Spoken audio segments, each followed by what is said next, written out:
Hi, this is Gina Marie McKee, also known as Little Bit McKee.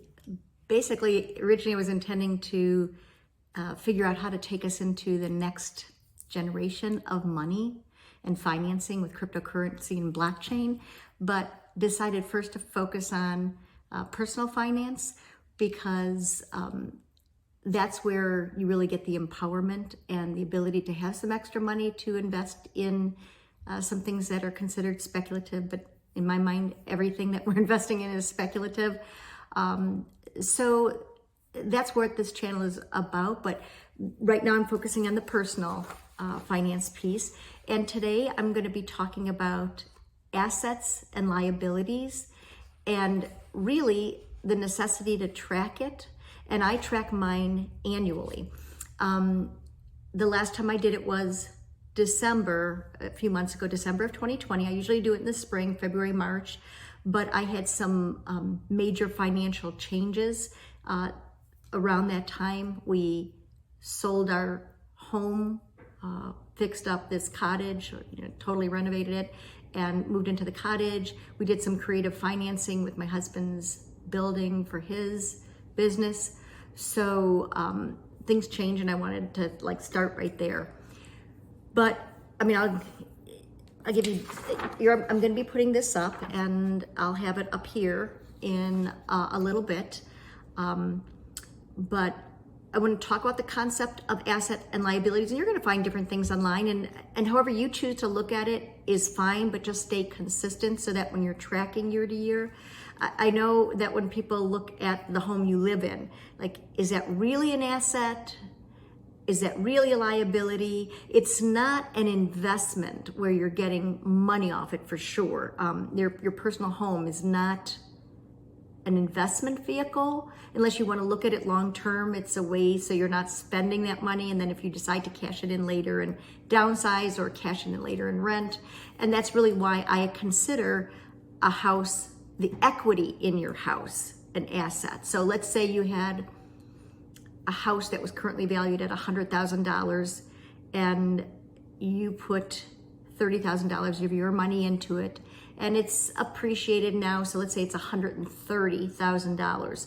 So you have $130,000 minus the 30 investment and the 30 appreciation. So you have $60,000 of equity in your house if you sold it today at market value. So figuring out that piece first is important. So find out through this little, you can even go onto Zillow to get a Zestimate, or you can do comps in the neighborhood, or if you have a real estate agent friend who can figure that out for you.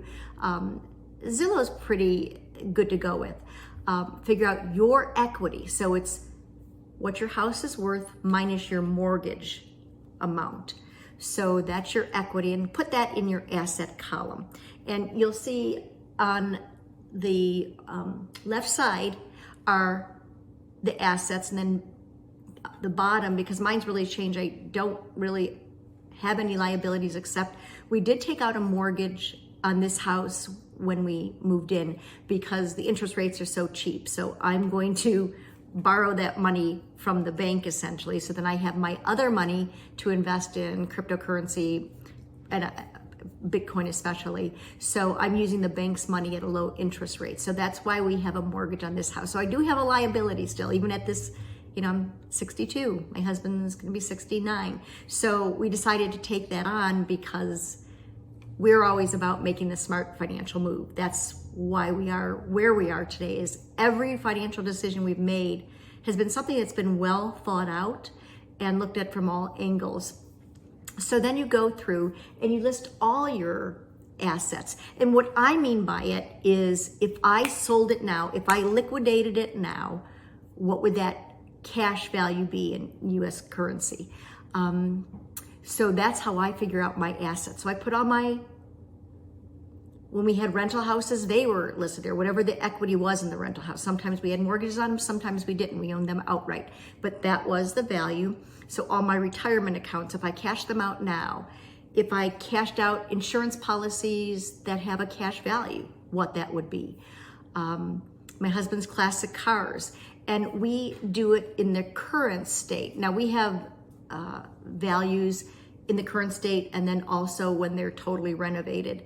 And then we don't put any value on the car parts that he's purchased to go into that yet. So when you have an unusual hobby, that's really hard to put a value to. So I'm just going to say that from the start. So we decided to not include the car parts, and he's got a building full of car parts. So we decided not to do that. But some of the other things that are on there are your mutual funds, the total value of our trading platforms. If we sold all our stocks today, what cash we'd walk away with, our vacation properties in Mexico and Hawaii if we sold them today. I also have all my savings and checking accounts on there.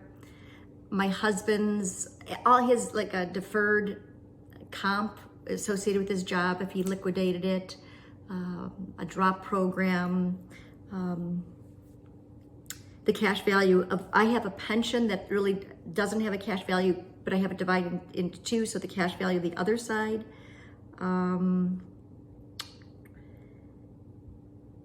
We have our vacation home in Florida. And then I actually have at the bottom of the page, on the very bottom of the left-hand column, some things that are not included in there, but are part of our asset and liability, but I don't put a dollar value to it. And then you have your liability. Then on the top of the next column, I have my total assets from that first section, and then I subtract my liability, so what I owe, and then that's my net, it's our net worth. What our assets are minus our liabilities, so what we are essentially, what our accounts are all worth. And then probably more important than anything for me is to track what we're doing year to year. And you'll see, and I do the green for, you know, we're good, and red for when each year it goes down. And there have been 2 years, and the first one, when we bought our vacation house in Florida, we decided not to take a mortgage on it at that time, so we just paid for it out of our savings. So that's why our value went down that year, because we bought it from our savings. And then this year it also went down because we did some creative financing with my husband's building, and money we used to put into refurbishing this condo. I would appreciate it if you would subscribe to this channel if you find it valuable and like it, and then give me suggestions for future content. And I'd like you to get started on writing this down, and then maybe every March, if that's when you're doing it, you do the analysis, and you want to see the green. You want to see your net worth go up every year. And if it's not, I even in parentheses put why it hasn't gone up, or why it did go down. There's a reason for it. So even if the stock market doesn't do well, and many of your accounts are in the stock market, put that down, that it was not anything that you did that was not a good financial decision, but it's because of the trends in the market. So I think that's really all I have to say, except that I do want you to get started and write this out so that you have a basis to now compare year to year. And it actually gives you a lot of positive reinforcement. If you're staying on your plan, your net worth is going to go up significantly each year. Okay, hope this was a little bit of help.